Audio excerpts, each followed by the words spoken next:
Sup guys, and welcome to an updated agent profile. Agents have been probably like one of my favorite decks.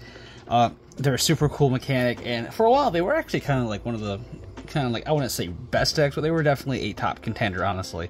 But now they kind of just faded back in obscurity, and they're kind of just still a cool niche rogue deck to come to locals with, maybe cap out, maybe a regional, or as we've seen just recently, a little while ago, I think there was like a European qualification for the World Championships that got top. So yeah, without further ado, let's just jump into it.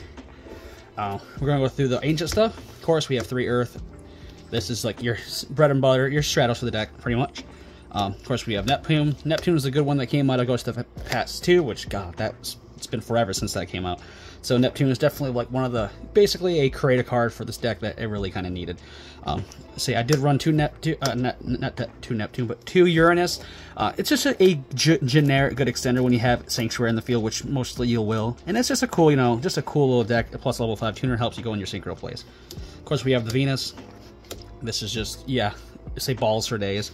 1 destruction Venus to bring back the balls and kind of say loop them through and get them going. Plus also a tuner is pretty cool. So either it can loop your balls or be a free extender. So either or, it depends on how you choose for it. 2 Majesty Hyperion and 1 of the Master Hyperion. Honestly, this guy's good. They're both just really good. So yeah.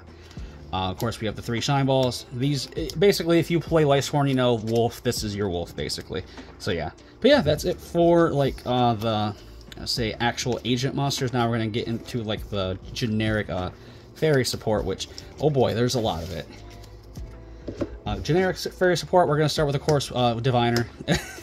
Yeah, Diviner is just, yeah, go-to. You need this in any, fairy-centric deck or fairy engine. This card is just nuts.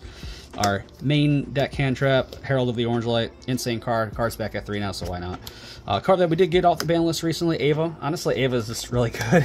I can see why it's banned. Most people run it in Drytron, used to run in Drytron, but honestly, it makes its home in Agents pretty well. You also run the 1 Bhutan. Of course, great way to basically see recycle. It's to basically treat one of your fairies as a tuner. So yeah, really good. Of course, Neton. I like more extenders than hand traps for the build, so these can be switched out for hand traps based on preference, but these are just a bunch of extenders. Trickstar Corebane. Think of it as just a Cyber Dragon for agents or any fairy deck. If you control no monster, you can special summon it. So yeah, it's just a Cyber Dragon extender for the deck. So yeah, I really enjoy it. Of course, we have 2 Protecting Spirit. And then 2 Guardian Iatos. These are just my generic fairy extenders. I love these little fairy engines. I also do have 1 Arcelor Crecia, because this card is just nuts. You can make it super easy. And then, of course, we have the 1, Hierarchia to round out our fairy package. But yeah, love it. But like I said, these can be easily swapped out. If you want more of a hand trap focused build, where I know a lot of people want that to combat the meta, you can definitely take those out and put in anything you really want. But I just like the extending part. Of course, our spells now, Sacred Water in the Sky. Busted card. 1 Chorus in the Sky. Really like it. It's really niche. It's really good. So, Sanctuary. Hate to draw it, but you really need it. 1 Celestial Transformation. It's just another extender for your hand. It's just a cool little niche card I like running always. Fallen Sanctuary. 2 of those. 1 Divine Punishment, because it's just the built-in Solemn Judgment basically for the deck. And of course, 1 Medeum Reframing for our extra deck shenanigans that I'll show you once we get to that in here in a little bit. So yeah, that's it for the main. Down to the extra. Lots of synchros. Herald of the Arclight.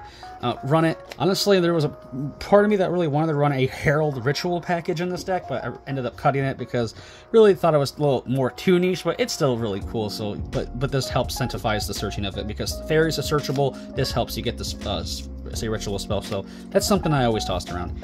Of course, we do have the 1 Medium Trisk Kuta.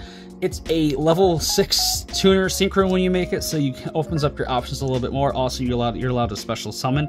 You basically can target 1 level 2 tuner in your graveyard to summon it, but negates effects, so it's a way to recur your tuners.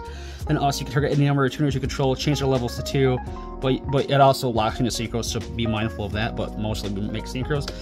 1 Visa Ritar. This searches out the trap, the 4 main mentioned trap. It's a medium reframe. It's basically a free spell, trap, or monster effect negate and this searches it. So yeah, it's pretty good. Plus, it's another good synchro. Of course, we do have Side Frame Lord Omega. It's good synchro stuff coming up. Sword Soul Supreme Sovereign, insane. Chaos Angel, the last generic good synchro that survived the ban list from Boral, Sword Savage, and Baron, and just rip a bunch of generic synchros. Chaos Dragon, of course, a long time ago, so can't wait to see this get hit soon, probably. So yeah, that's it for generic synchro good stuff. 2 of the Executor Plutos, I wanted to go more toward just the agent stuff, so yeah, 2 Pluto. Pluto's really cool. 2 of the Master Flare Hyperion, Big Boss Monster, nuts, card is insane. Time for links. SP is just SP, it's insane. Access Code Talker to push for game. The Celestial, Asano or Parsath, and then of course we have the 2 Protectors of Ancient Moons to get our like whole engine running. But yeah, that's it for the updated agent profile. Deck is still super cool and super fun, and I always love updating every once in a while, especially. It's been a while. But yeah, love the deck. It's super cool, super fun to play. It's probably one of my favorite fairy decks, honestly, because the whole, like, say, planets and astronomy captivation to it. It's pretty cool. But yeah, that's it for the profile. Hope you guys enjoyed the video. If you did, leave a like, comment, and subscribe like always. And until my next video, stay safe and stay healthy. Peace.